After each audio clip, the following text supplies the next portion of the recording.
بسم اللہ الرحمن الرحیم۔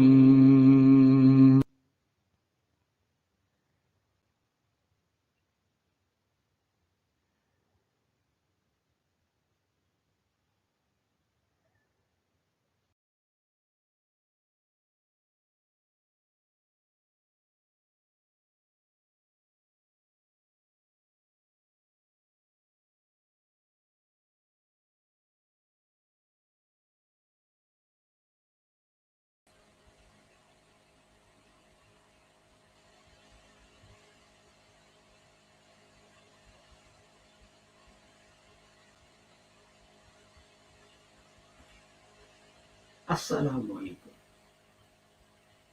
احمدیہ نشاط اسلام آپ کو اپنی روزانہ کی نشریات جو ہیں ان پہ خوش آمدید کہتی ہے۔ میں یاد دلوا دوں کہ احمدیہ نشاط اسلام جو ہے اس کے بانی تھے حضرت مرزا غلام احمد صاحب، جن کا عقیدہ تھا کہ حضرت آخری نبی ہیں جن کے بعد کسی نبی نے نہیں آنا، نہ کسی نئے نبی نے اور نہ ہی کسی پرانے نبی نے۔ اور قرآن کریم جو ہے یہ ایک مکمل اور جامع کتاب ہے جس کی نہ کوئی آیت منسوخ ہے اور نہ کوئی آیت اس سے باہر رہتی ہے۔ اور یہ کہ ہر کلمہ گو جو ہے وہ مسلمان ہے۔ اگر ایک کلمہ گو دوسرے کلمہ گو کو کافر کہے تو حضرت کے الفاظ میں کفر جو ہے الٹ کر کہنے والے پر پڑتا ہے، اور ساری جماعت جو ہے اس کی متفقہ جو ہے رائے سے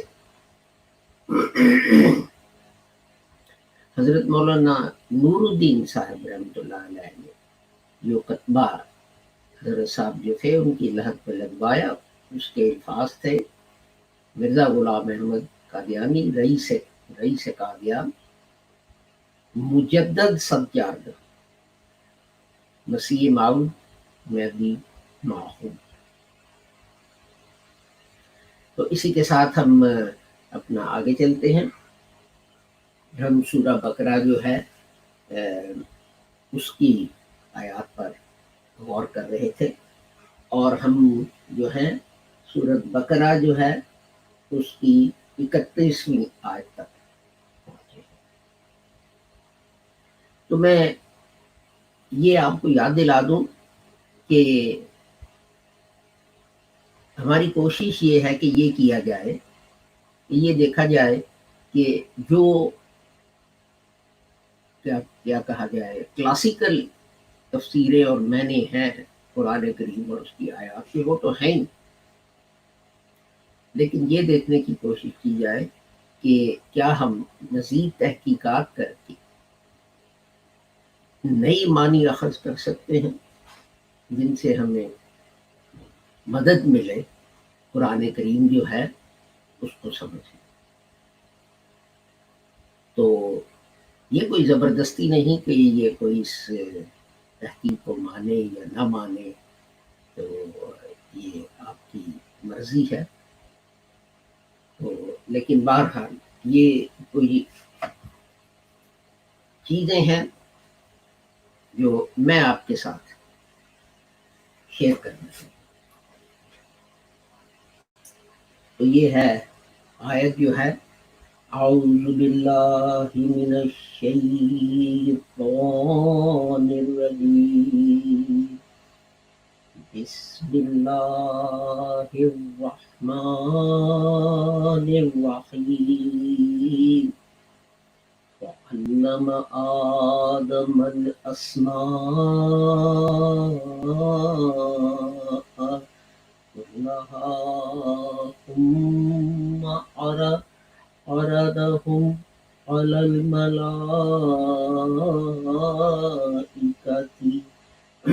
فقال أنبئوني بأسماء هؤلاء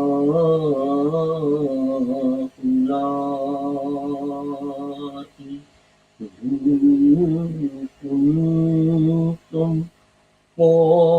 صادقين. اور آدم کو سب کے سب نام سکھائے، پھر ان چیزوں کو فرشتوں کے سامنے کیا اور کہا کہ مجھے ان کے نام بتاؤ اگر تم سچے ہو۔ تو عام اس کا مطلب یہی لیا جاتا ہے کہ خدا تعالیٰ نے، کیونکہ فرشتوں نے خدا تعالیٰ کو کہا کہ اے ہمارے رب تو کیا چیز بنانے والا ہے جو اپنا زمین پہ فساد کرے گا، اور ہم تیری حمد کرتے ہیں اور ہم نافرمانی نہیں کرتے، ہم تابع دار ہیں تیرے۔ تو خدا تعالیٰ نے کہا جو میں جانتا ہوں وہ تم نہیں جانتے۔ تو اس کے آگے پھر یہ آیت ہے کہ سو خدا تعالیٰ نے آدم کو سب کے نام سکھائے، پھر اور یہ بریکٹ میں ہے ان چیزوں کو فرشتوں کے سامنے کیا اور کہا کہ مجھے ان کے نام بتاؤ اگر تم سچے ہو۔ تو اس میں پہلی چیز جو ہے وہ یہ ہے کہ آدم کا لفظ جو ہے آدم، تو اپنا کیا اس کا نام ہے،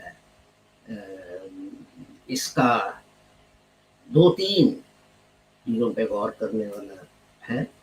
پہلی تو یہ ہے کہ ایک عام طور پہ اس کو سمجھا جاتا ہے کہ یہ ایک خاص شخصیت کا نام، لیکن اس کو آپ جو ہیں کسی نسل کے جو ہیں بانی نور سے اعلیٰ کے نام کے طور پہ بھی لے سکتے ہیں۔ یہ تو کامن بات ہے نا، ہمارے جو ہیں معاشرے میں برادریاں ہیں، چودھری ہیں، شیخ ہیں وغیرہ وغیرہ، یہ سب ہیں، تو یہ کسی پیشے سے، کسی اپنا مورث اعلیٰ کے نام سے یہ چلتے ہیں۔ انگریزی میں یہ زیادہ آسان ہے اس کو واضح کرنا، اس لیے کہ انگریزی میں فیملی نیم یا سر نیم ہوتا ہے، جو اپنا باپ سے بیٹے کو ملتا ہے، بیٹے سے اس کے بیٹے کو ملتا ہے، اس سے اینڈ سو آن۔ تو یہ آپ کو اپنے مورث اعلیٰ تک وہ لے جاتا ہے۔ تو ایک تو یہ چیز ہے کہ ایک نسل کا نام، وہ نسل، وہ مخلوق جو خدا تعالیٰ نے پیدا کی، سب کے سب جو ہیں کہتے بھی ہیں بنی نوع آدم۔ اور ایک خیال یہ ہے کہ یہ ایک خاص شخص کا نام ہے، پہلی تخلیق جو تھی اس کا نام ہے آدم، جو خاص بندہ تھا۔ کچھ لوگ کہتے ہیں کہ یہ جو سب سے پہلے نبی تھے یہ ان کا نام ہے، تو لیکن اس کے میں مشکل یہ پیش آتی کہ عام طور پہ یہ سمجھا جاتا ہے کہ حضرت نوح جو تھے وہ پہلے نبی تھے، لیکن اس کے مطالب بھی ہیں، قربت، موافقت، میل جول، یعنی یہ اس چیز کی طرف بھی اشارہ ہو سکتا ہے کہ یہ جو ہے نسل جو دوسری چیزوں سے جو اس کو ممتاز کرے گا وہ یہ ہے کہ یہ ایک انسان جو ہے وہ ایک سوشل اینیمل ہے، تو مل جل کے رہنا پسند کرتا ہے۔ آپ ابھی دیکھ لیجئے کرونا وائرس جو ہے اس کے دوران حکومت نے پابندی لگائی ہوئی تھی کہ آپ ایک دوسرے کے گھر نہیں جا سکتے، مل نہیں سکتے وغیرہ وغیرہ۔ تو اپنا لوگ جو تھے وہ ٹیلی ویژن والوں کو، اخبار والوں کو، سب کو فون کر کے کہتے تھے جناب کیا مصیبت ہے، ہم اپنے بچوں سے نہیں مل سکتے، ہم اپنے نواسوں سے، پوتوں سے، ان چیزوں ان رشتے داروں سے نہیں مل سکتے۔ تو پہلی بات تو یہ ہے کہ اس میں خاص طور پہ یہ جو ہے خصوصیت بہت زیادہ ہوگی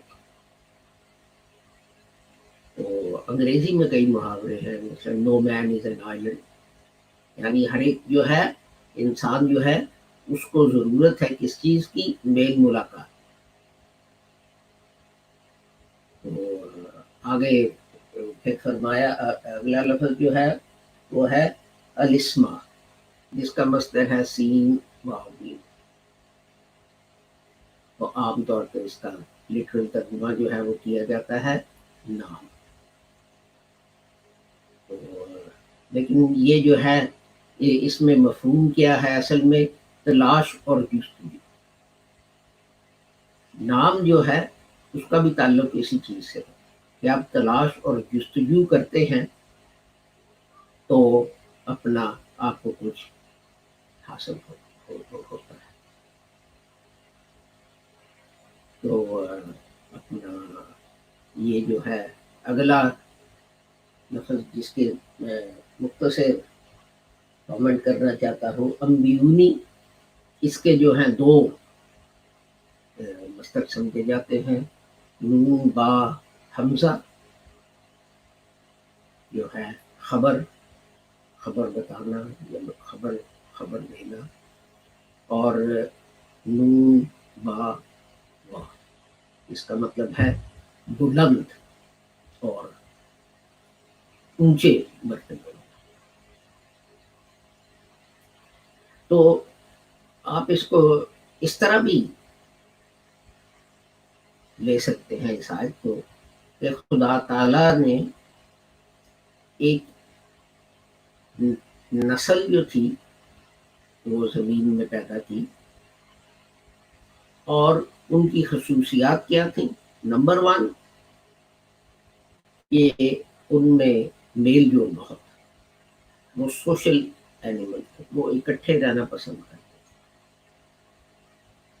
اور دوسرا ان میں مادہ تھا تلاش اور جستجو،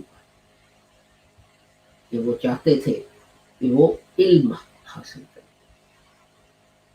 تو اب یہ دیکھیں، یہ ہے کہ خدا تعالیٰ اگر کہے کہ میں نے انسان کو بولنا سکھایا، تو اب یہ تو نہیں کہ اللہ میاں آ کے جیسے مائیں بچوں کو کہتی ہیں کہ اپنا ابا کہو اور دادا کہو اور نانا کہو، تو یہ اس طرح کی بات ہے.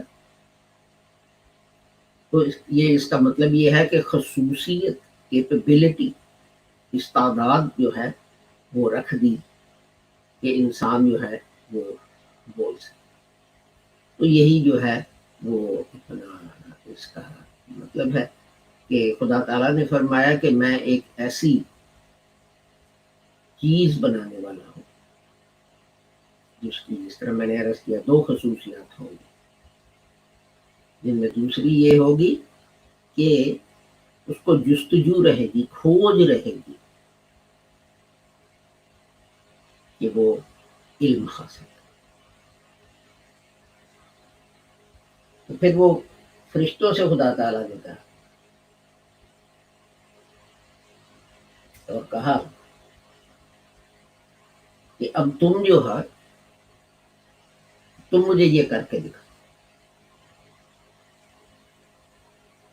تم جو ہے یہ ریسرچ اور تلاش اور جستجو اس میں کر کے تم مجھے نئی چیزیں جو ہیں ان کے متعلق علم جو ہے وہ پیش کرو. تو فرشتے جو ہیں وہ آگے پھر خدا تعالیٰ کہتے ہیں ان کے نام بتاؤ اگر تم سچے ہو.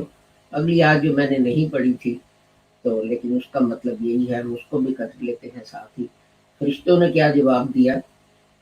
تو پاک ہے، ہمیں کوئی علم نہیں مگر وہی جو تو نے ہمیں سکھایا، بے شک تو علم والا، حکمت والا ہے. اب فرشتے کہتے ہیں کہ ہمارے اندر وہ کیپیبلٹی نہیں، وہ خصوصیت ہی نہیں کہ ہم ایک دائرے سے باہر نکل کے کوئی تلاش یا جستجو یا ریسرچ یا ان کو کر سکیں.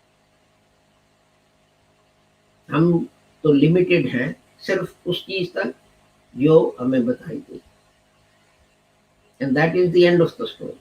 آپ نے ایک چیز ہمیں بتا دی ہے مولا، اور ہمارا علم وہاں تک محدود ہے۔ اسی طرح ہے کہ اگر آپ یہ سمجھیں کہ ایکچولی قرآن شریف میں اس کا ذکر ہے کہ خدا تعالیٰ نے شہد کی مکھی کی طرف وحی کی اور اس کو بتایا کہ تو ایسے کرو ایسے کرو ایسے کرو۔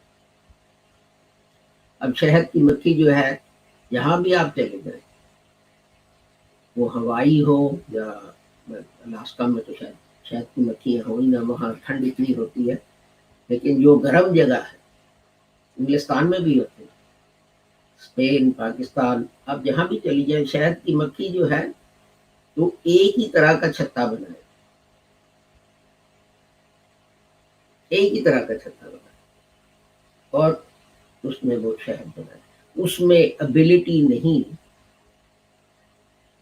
کہ وہ کہے جی میں نے چھتا اس طرح کا نہیں بنانا، میں نے اس طرح کا، جو کام اس کے سپرد کر دیا گیا اس نے اتنا ہی کام کرنا ہے، اس سے کم بھی نہیں کرنا، زیادہ بھی نہیں کرنا۔ اور یہ جو ہیں درخت اور یہ چیزیں سبزیاں اور پھل بھی، ان پہ تو یہ بہت زیادہ لگتا ہے کہ آم کا درخت جو ہے اس سے ہمیشہ آپ کو آم ہی ملے گا۔ یہ نہیں کہ آپ نے آم کا درخت لگایا ہوا ہے اور آپ چاہتے ہیں اپنا تربوز کھانا، تو آپ اس کو کہیں یار تیرے آم کھا کھا کے میں بور ہو گیا ہوں، آج مجھے تو تربوز دے دے، تو وہ کہے گی ٹھیک، یہ ممکن نہیں۔ تو یہی فرشتے جو ہے وہ کہہ رہے ہیں، ایک موت کا فرشتہ ہے، اس کا کام ہی جو ہے وہ جان لینا، تو اور کچھ نہیں کر سکتے۔ آپ اس کو کہیں کہ یہ ذرا وہی لے جاؤ اس کے پاس، تو وہ یہ کام نہیں کر سکتا، اس لیے اس کو جو ڈیوٹی دی گئی ہے اس کو تو نہیں کام۔ تو یہی ان دو آیات کا مطلب ہے کہ خدا تعالیٰ نے یہ جو نسل قائم کی جس کا نام آدمی رکھا، اس میں خدا تعالیٰ نے یہ خصوصیت رکھ دی، یہ مادہ رکھ دیا اسٹرگل کا، تلاش کا، کھوجنے کا۔ تو اپنا پھر اس نے کہا فرشتوں کو کہ اب تم مجھے کوئی ایسا کام کر کے دکھاؤ جو تمہاری فطرت میں نہیں، جو تمہاری ڈیوٹی میں نہیں۔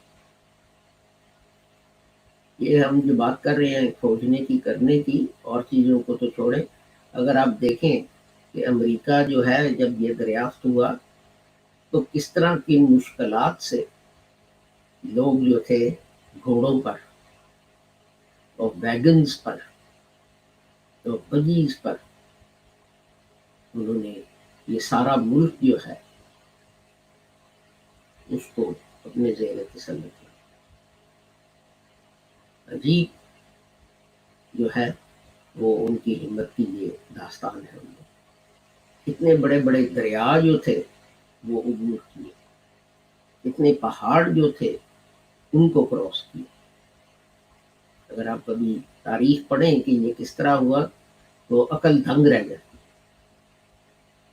لیکن یہ کام صرف آدم کی اولاد ہی کر سکتی، اور یہی فرشتے کہہ رہے ہیں کہ ہمارا تو جو ہے لمیٹڈ رول ہے، ہم اس سے زیادہ نہیں کر سکتے۔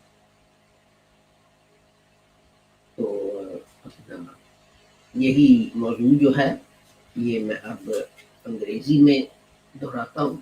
میں ذرا انگریزی کا ٹرانسلیشن جو ہے وہ لے لوں، رکھنا بھول گیا۔ We got as far as verses 31 and 32. I only recited verse 31 because I thought I was only going to deal with that. But I'll deal with verse 32 as well.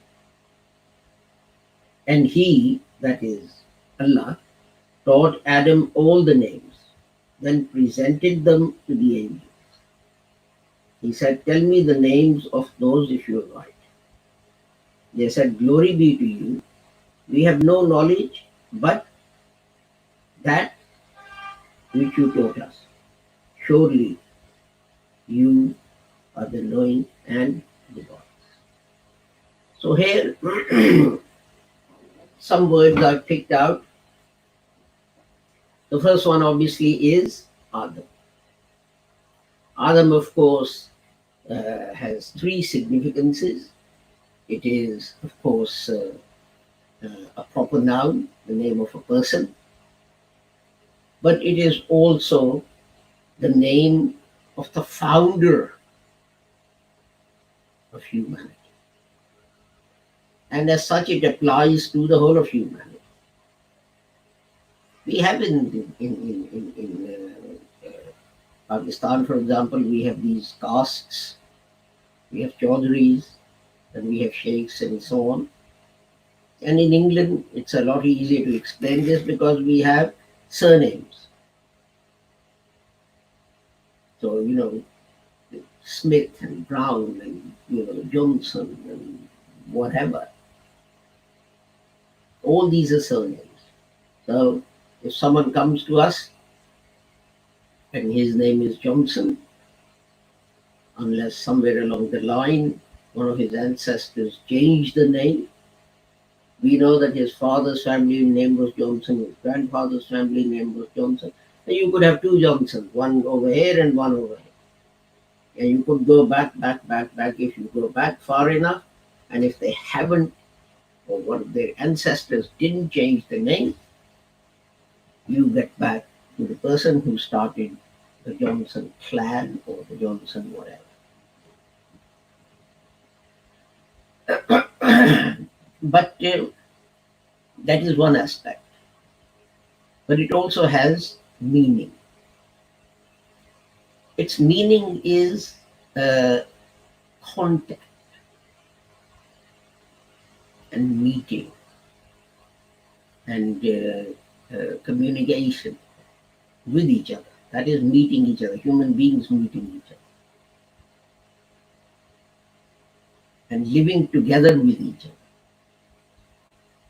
During these days of coronavirus, we've seen how people have been saying, we are isolated, we are fed up, we are stuck in home, we can't meet anyone, we can't go out to the shops and see people, and we can't meet friends, and we can't meet family, and so on. This is an attribute of humanity, that they have to live together in this. And of course, there are many animals as well who display this, but it's more pronounced in human beings. But the other, the next word that I want to look at is asma. And its root is sin wa mim, and its literal meaning is names. And this is why this verse is translated as Hazrat Maulana Muhammad Ali has done. He taught Adam all the names, al-asma. But its real significance is struggle to find something, a desire to find something. And that's where the name comes from. That when you find something, you tag it so that you can recognize other things which are similar to that. This is a chair, this is a pen. So I took this thing and someone said, well, we will call this pen. Any writing implement then becomes a pen. Some become pens if they have certain extra attributes. Other writing implements, if they have different attributes, become pencils. So this is to seek out and find out and struggle to seek out and find out. And the next word that I wanted to share with you is Ambiyuni. And it's interestingly one of those words where there is a difference of opinion about the root. Some people say that the root is Noon Ba Hamza. Others say the root is Noon Ba Wow. Noon Ba Hamza means news, Naba. And Noon Ba Wow means elevate, in character, dignity, and so on. This is shown by the hadith of the Holy Prophet Muhammad, where someone addressed him as Nabiullah. And he said, no, I'm not just a relator of news. I am one who has a very high dignity, a very high place. So the Holy Prophet himself distinguished these two words. But anyway, to get back to Adam, what God did was he created a being that had that had two qualities. First of all, they couldn't survive on their own. If you take a camel or a elephant or a lion or whatever, although they live in packs and so on, but if you left them alone, they just get on with their life. It's human beings that unless they have this constant contact and meeting and sharing with other human beings, that they become depressed and start having psychological problems. And they're the ones who seek out new knowledge, things that they don't know, like I'm doing here. In trying to do these things, this broadcast, I'm learning all the time, looking up words in dictionaries and so on and so forth. Struggle, seeking. So that is the other thing that God put in Adam and children of Adam. The desire to seek out, the desire to struggle. As I was saying just now, people landed in the United States and there was a huge, almost a continent that had to be explored. And it was full of dangers, it was full of forests, and it was full of huge rivers that were difficult to cross, and high and dangerous mountains and canyons and whatever. But they made it from one end to the other. And they didn't have any planes, and they didn't have any cars, and there were no roads. It all had to be done on horseback or buggies and that kind of thing. And they did it. Later on, trains and things were invented, etc. And this is what God is saying. I put this in man's nature. And then the next part of the verse, God says to the angels, okay, now you show me you can do something that is not a part of your nature. You know that English thing about why did you climb that mountain? Because it was there. The angel of death can only take your soul. He can't do anything else. The other angels, they all have assigned duties. They can do only those things that God has assigned. The example I always give is a mango tree can only bear mangoes, can't bear anything else. If you go to it and you say, well, today I fancy peaches, it will just shrug its shoulders and say, oh, I'm a mango tree. You want peaches? Put in a peach tree. That's the only way you'll get peaches. So the angels respond and they say it's not in our nature to seek out things.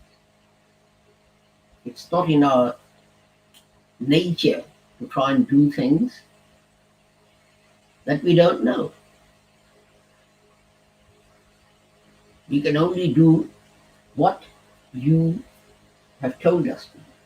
You said, angel of death, go and take people's souls. That's all I can do. I can't do anything else. So this verse can refer not just to a particular person that was created at a particular time, but also to the whole of humanity and its struggle.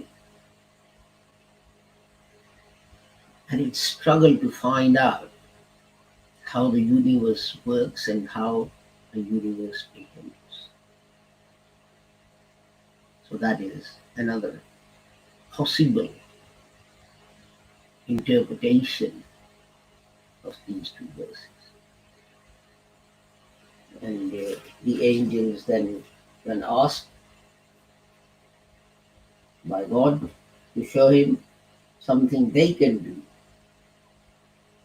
the angel said, well, glory be to you. We have no knowledge,